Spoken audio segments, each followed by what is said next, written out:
The affirmative would like you to believe that now is the time to increase the minimum wage in the United States of America. And our argument will be that regardless of what you think about the minimum wage, now's not the right time. Because if we pass the minimum wage right now, the Democrats will lose the chance to take back the House of Representatives in 2014.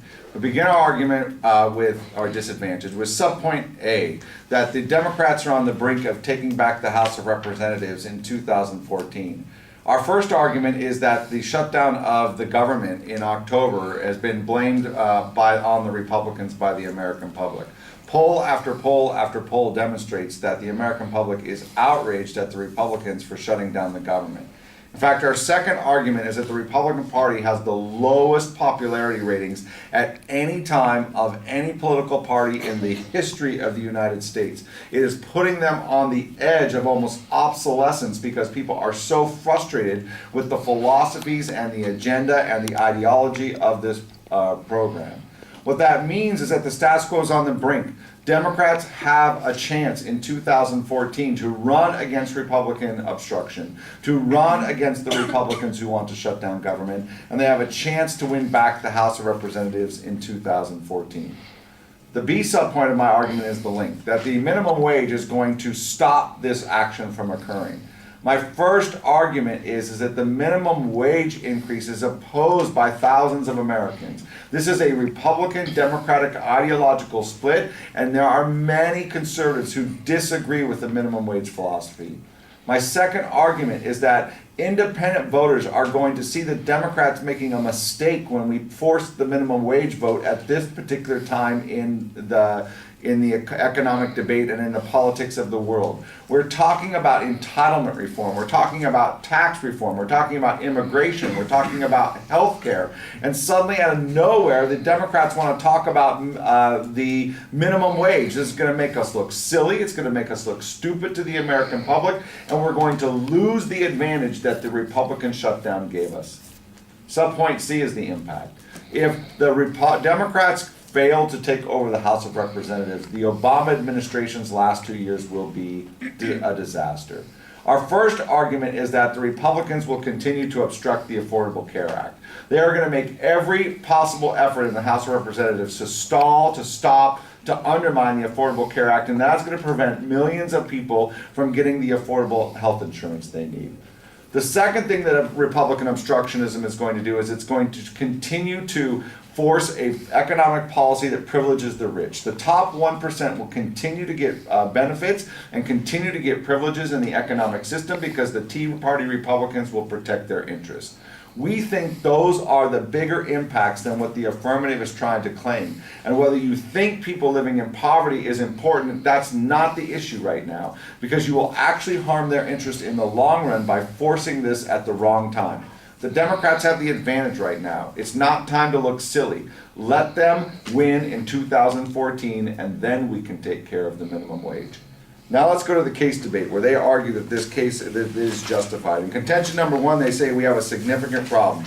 In subpoint A, they say full-time workers don't get above the poverty line. My first argument is that this makes the wrong assumption. And this is what we talked about in cross-examination. The assumption that affirmative is making is that if you work full-time at any job, you should be able to raise a family. We disagree with that. Minimum wage jobs were not established and do not exist to raise a family on. They are entry-level jobs. They are internship jobs. They are the beginnings of one's career. They are not designed to raise a family. Which means my second argument is that this proves that this is not a significant problem. Yes, it's true. If you are a paper boy, you will stay in poverty, but that's not, paper boys aren't supposed to be able to raise a family delivering newspapers every day. And so you can't look at that as a significant problem because that fact asks the wrong question.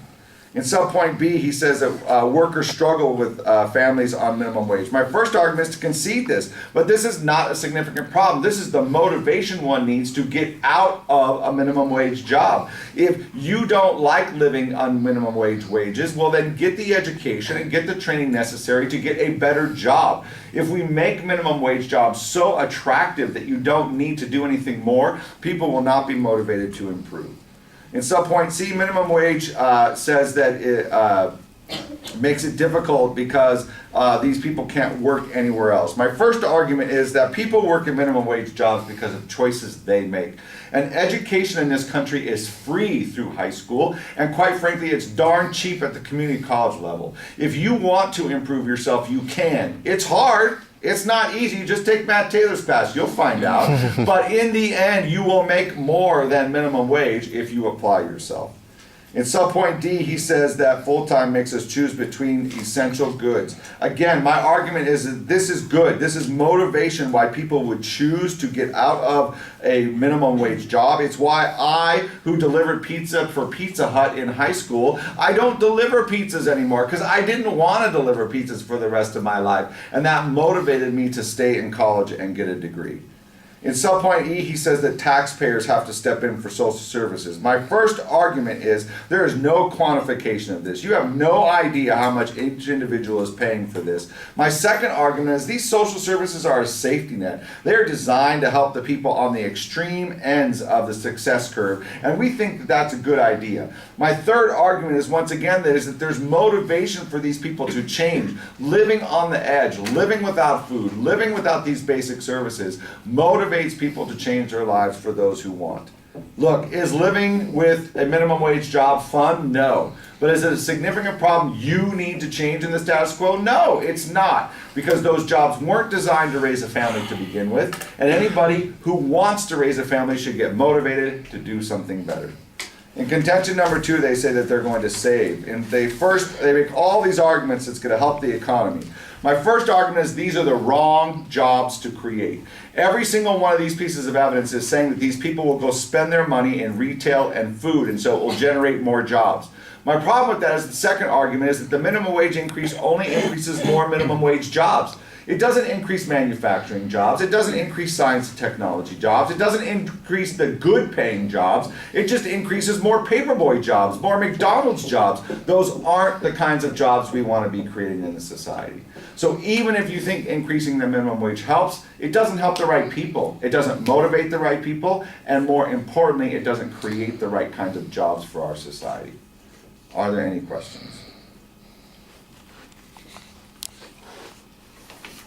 I'm open for cross-sex. It's another way of saying that. I was like, what?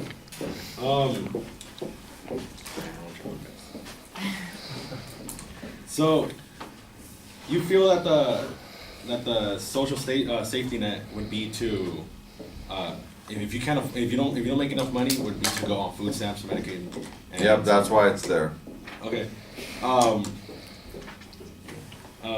Do you believe it's right for a family to be supported by these programs?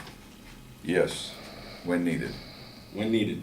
So, for example, let's say a family of 4 is surviving off of these public assistance programs. Would you agree with me saying that they?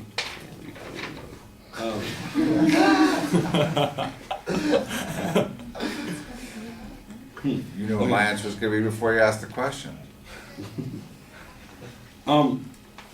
Some people, unfortunately, do not have the choice to get out of these minimum wage jobs. I don't agree with you. Prove it. All right.